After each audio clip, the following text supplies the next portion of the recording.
Love that. Let's shift gears a little bit and talk about the soundtrack because you have everything from like very sultry types of selections to like a true bop. So I wanted to Mm. know how you coordinated with your musical supervisor on the choices for the film. Well, that's one of the fun bits. I mean, when we're editing, we just bring in hundreds of records and songs and soundtracks, and it's really fun to try different scenes with different songs and create a mood, and also, tap into what's happening at the moment, and also maybe be a bit nostalgic, so people can remember. So all age groups can have something and think, "Oh, I remember that song," or "That's a very current thing," or "This sets the tone." The film. So it's actually one of the most fun parts of the film, but then kind of frustrating because there's usually way too many and you can't get them all in. And really, at some point, you've got to hear the dialogue, so you can't just play the songs full volume.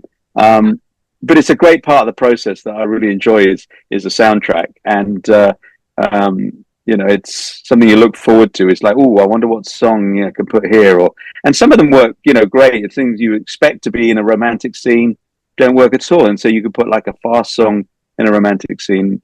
It's very, odd what works and what doesn't, but I certainly love that part of it. Talk to me about the scene where they're going down the chute. It looked like it probably took a couple of days to shoot that because it was in parts.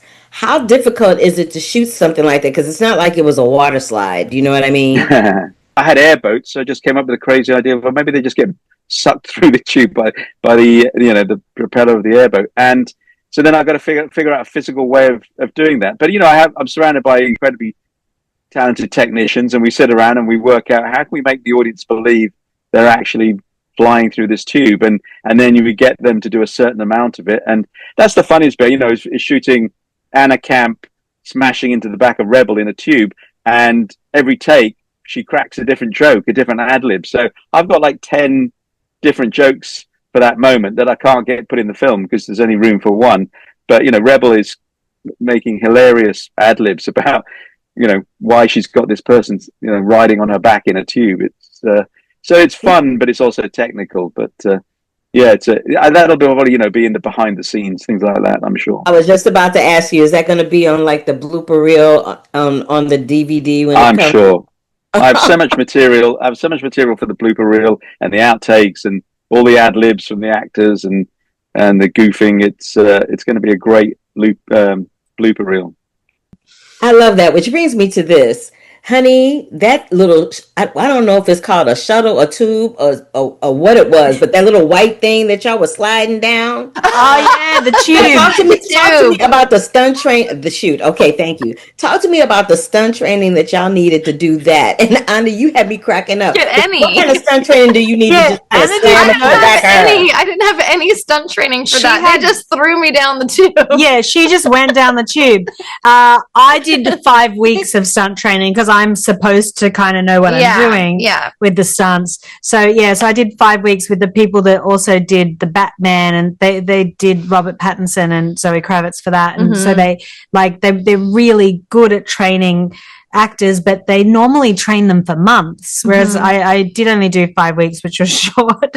For More this, than I did. poor Anna just got thrown in. They were just like, the first day, I think there was an explosion. My first day on set, they're like, so you guys are going to stand right here, and that's going to go by you, and then it's just going to explode. And I was like, okay, let's do it. We just kind of went with it. Yeah.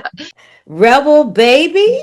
When you said you looked like Ariana Grande from The Real Housewives, I hollered out loud because the vision of it was just so crystal clear. I had to say that, which brings me to this. How much of you all's lines were improv? This movie was done in what was known as the writer's strike period.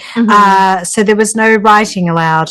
But what was allowed is to just be on camera and to make stuff up. So that was improvised because I couldn't have pre-thought what I was going to look like, and so I'm just looking in the mirror making I don't know, I think I made about 10 jokes about what I look like, and then that was the one that made it into the movie. But we kind of were forced to make up a lot of stuff on the day for this film because of the status of the writer's strike that was really important, and it meant no actual writing could be done.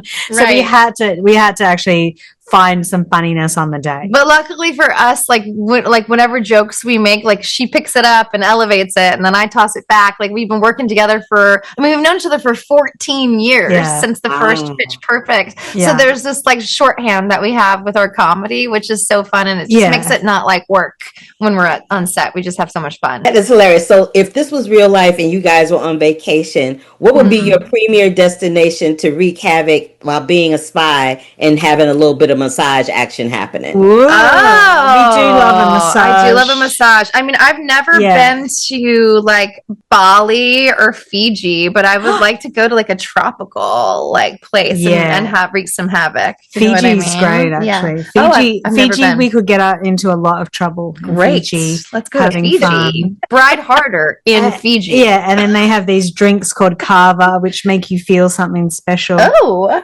what does it make you feel?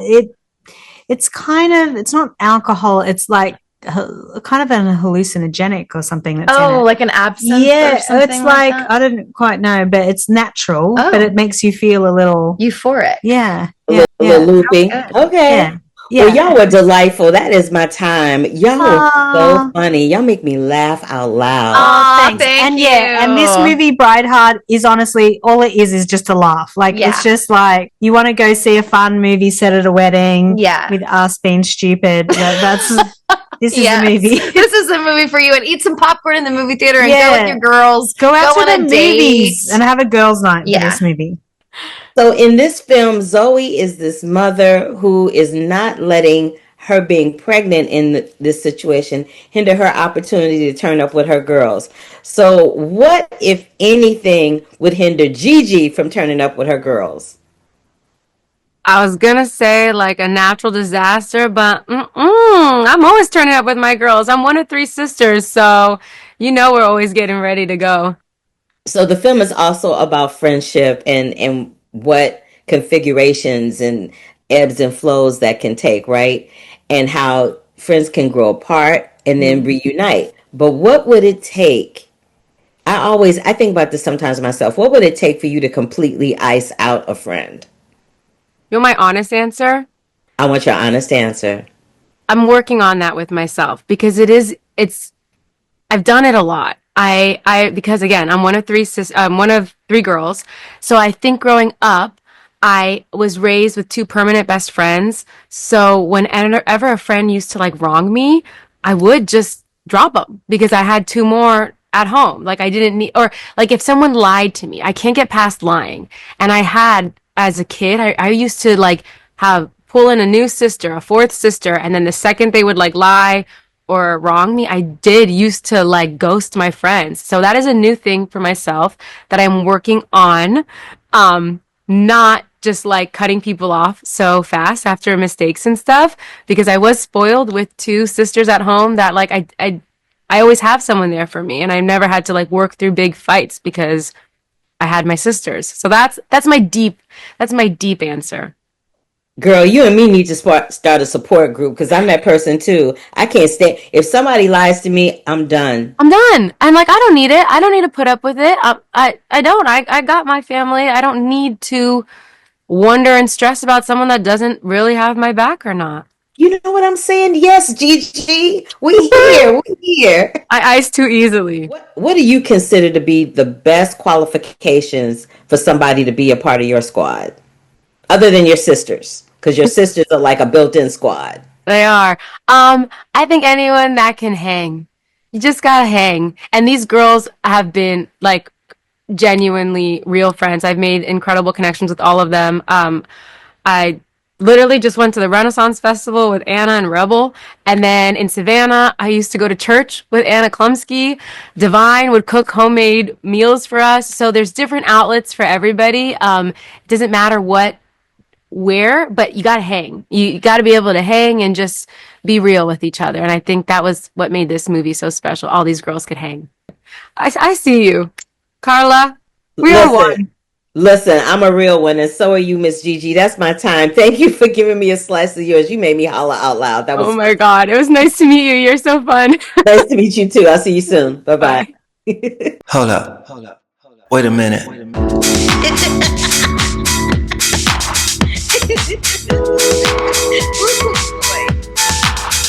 I wish you love, peace, and hair grease. Love, peace, and hair grease, y'all.